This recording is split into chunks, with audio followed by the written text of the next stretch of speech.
Hello friends, welcome to Creative Medicine. In this lecture, we will learn about In semen banks, the semen is preserved at low temperature by using liquid nitrogen. Then, which of the following is not an assisted reproductive technique? Artificial insemination is not an assisted reproductive technique. Then, ovulation can be diagnosed by all except it can be diagnosed by raise in the basal body temperature, study of cervical mass, and endometrial histology. Study of cervical mucus and endometrial histology.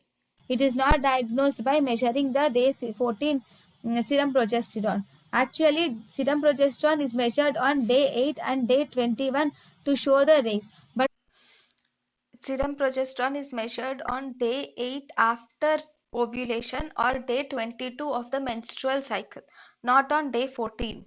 But not on date 14. Then, indications of intrauterine insemination are all except intrauterine insemination can be done if there is cervical mucus hostility and if there is unexplained infertility and oligoasthenospermia. It is not done for luteal phase defect. Next.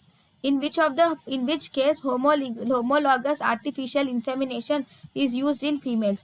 Homologous artificial insemination is used in females in cervical factor.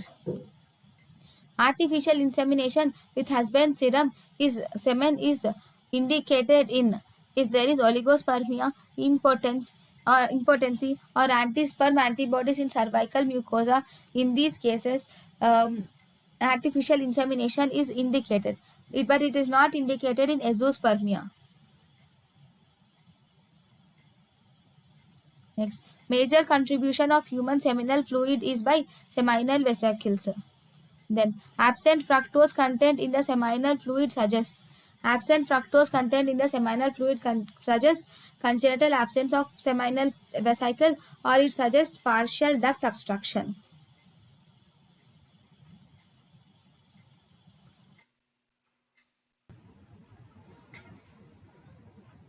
thank you and thank you for watching.